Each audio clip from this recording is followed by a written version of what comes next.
Hello friends, I am Dr. Kalpana for NEET Biology. Today we will study about the pigments in photosynthesis. हम जानते हैं leaves green colour की होती हैं, लेकिन ग्रीन में भी बहुत सारे शेड्स होते हैं. ऐसा क्यों होता है?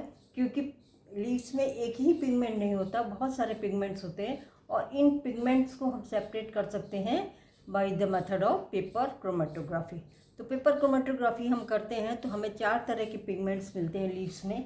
क्लोरोफिल ए जो कि ब्राइट और ब्लू ग्रीन होता है, और क्लोरोफिल बी जो येलो ग्रीन आता है, और जंथोफिल ये येलो आता है, और carotenoids yellow to yellow orange spots आते हैं जब हम पेपर क्रोमेटोग्राफी करते हैं. तो ये 4 जो है पिगमेंट्स लीव्स में मिलते हैं और इनके डिफरेंट कॉम्बिनेशन की वजह से ही ग्रीन कलर में भी डिफरेंट शेड्स होते हैं लीव्स के.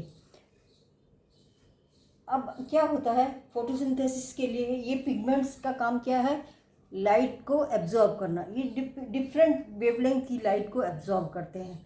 डिफरेंट वेवलेंथ की लाइट जो एब्जॉर्ब करते हैं, किस वेवलेंथ पे कौन सी लाइट एब्जॉर्ब हो रही है, उसमें यदि हम ग्राफ खींचें between the wavelength of light और ये एब्जॉर्प्शन ऑफ लाइट बाय क्लोरोड पिगमेंट्स, तो उसको हम एब्जॉर्प्शन स्पेक्ट्रम कहते हैं. जैसे इस वाले केस में बीच वाले ग्राफ में जो रेड से दिखाया गया है, ये एब्जॉर्प्शन स्पेक्ट्रम है क्लोरोफिल ए का.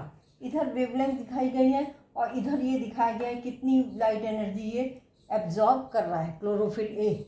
तो यहाँ हम देख रहे हैं कि क्लोरोफिल ए जो है वो ये मैक्सिमम लाइट जो एब्जॉर्ब कर रहा है, पीक जो मिल रहा है हमें वो मिल रहा है ब्लू रीजन में 400 to 500 नैनोमीटर के बीच में, और दूसरा पीक हमें मिल रहा है रेड रीजन में 650 to 680 नैनोमीटर.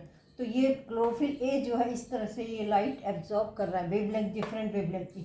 2 जगह ये मैक्सिमम करता है, एक ये ब्लू रीजन में और एक ये रेड रीजन में. तो ये हो गया absorption spectrum of chlorophyll A. अब ये जो है यदि हम ये देखें कि फोटोसिंथेसिस रेट कितना होता है डिफरेंट वेवलेंथ की लाइट एब्जॉर्ब करने में, उसको हम कहते हैं एक्शन स्पेक्ट्रम. तो ये एक्शन स्पेक्ट्रम है, ये कितनी फोटोसिंथेसिस हो रही है, ये रेट ऑफ फोटोसिंथेसिस ये बताता है ये. और रेट ऑफ फोटोसिंथेसिस हम कैसे निकालते हैं? ऑक्सीजन, कितनी ऑक्सीजन निकल रही है, ज़्यादा निकल रही है इसका मतलब फोटोसिंथेसिस ज़्यादा हो रही है, कम निकल रही है इसका मतलब कम हो रही है. तो यदि हम इसको देखें तो ये है एक्शन स्पेक्ट्रम, फोटोसिंथेसिस का रेट का स्पेक्ट्रम है ये, रेट ऑफ फोटोसिंथेसिस ये वाली ब्लैक वाली. तो यदि इसको हम इसके ऊपर ओवरलैप करें, absorption spectrum of chlorophyll A और एक्शन स्पेक्ट्रम ऑफ फोटोसिंथेसिस, तो हम देखें जहाँ पर ज़्यादा है क्लोरोफिल ए जिस वेवलेंथ को एब्जॉर्ब कर रहा था उसी वेवलेंथ पर फोटोसिंथेसिस भी क्या है? मैक्सिमम है.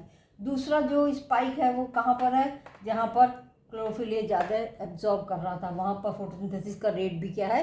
ज़्यादा है. तो इसमें ये तो हो गया absorption spectrum of chlorophyll A और ये हो गया एक्शन स्पेक्ट्रम ऑफ फोटोसिंथेसिस. तो ये एक्शन स्पेक्ट्रम और ये वाला एक्शन स्पेक्ट्रम फोटोसिंथेसिस दिखा रहा है, इसमें दोनों चीज़ें दिखाई हैं.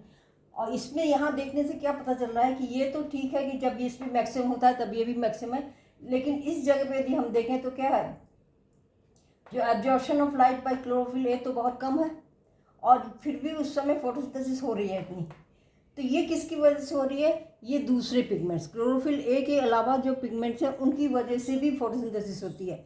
ये पिगमेंट्स कहलाते हैं एसेसरी पिगमेंट, जो ये क्लोरोफिल बी, जंथोफिल, कैरोटीनॉइड्स हैं, ये एसेसरी पिगमेंट्स कहलाते हैं. और ये इससे फ़ायदा क्या होता है इनसे कि ये वाइड रेंज हो जाता है. क्लोरोफिल ए यदि एब्जॉर्ब करता तो केवल कम वेवलेंथ की लाइट को एब्जॉर्ब करता, ये सब करते हैं अपनी अपनी वेवलेंथ की लाइट को एब्जॉर्ब, तो ये रेंज बढ़ जाती है. और दूसरा चीज़ क्या है कि अलग अलग एनर्जी एब्जॉर्ब करने की वजह से जो क्लोरोफिल ए का फोटो ऑक्सीडेशन नहीं हो पाता, प्रोटेक्ट करता है क्लोरोफिल ए को फ्रॉम फोटो ऑक्सीडेशन. इसमें दिखाया गया है सबका एब्जॉर्प्शन स्पेक्ट्रम. ये रेड वाला है क्लोरोफिल ए का, ये मैक्सिमम है ब्लू रीजन में और रेड रीजन में. फिर ये ग्रीन वाला है, ये क्लोरोफिल बी का है, इसका भी वही ट्रेंड है, ब्लू रीजन में मैक्सिमम है और फिर रेड रीजन में मैक्सिमम है. जो ग्रीन येलो ग्रीन वाला रीजन है उसमें ये एब्जॉर्प्शन बहुत कम या बिल्कुल नहीं करते हैं।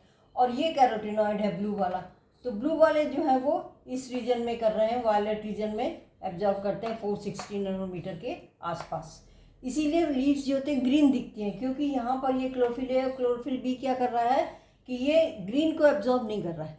हम कोई भी चीज़ का कलर किस लिए होता है कि जो रिफ्लेक्ट करे, तो ये जो एब्जॉर्ब तो कर रहा है ब्लू वाले रीजन की और रेड वाले वेवलेंथ की लाइट को, और ग्रीन वाले को ये एब्जॉर्ब नहीं कर रहे हैं, इसीलिए लीव्स हमें क्या दिखती हैं, ग्रीन दिखती हैं। तो ये हो जाते हैं एक्शन स्पेक्ट्रम और एब्जॉर्प्शन स्पेक्ट्रम। ये है एब्जॉर्प्शन स्पेक्ट्रम क्लोरोफिल ए, ये है एक्शन स्पेक्ट्रम ऑफ फोटोसिंथेसिस, और इसमें क्लोरोफिल ए, क्लोरोफिल बी और कैरोटिनॉइड का दिखाया गया है। ये हम जानते हैं विब्रियोर, ये इस तरह से वेवलेंथ बढ़ती है, इधर की तरफ वायलेट है और इधर से शुरू करते हैं तो इधर रेड की तरफ आता है। तो इस तरह से ये एक्शन स्पेक्ट्रम और एब्जॉर्प्शन स्पेक्ट्रम होते हैं जो फोटोसिंथेसिस में काम करते हैं।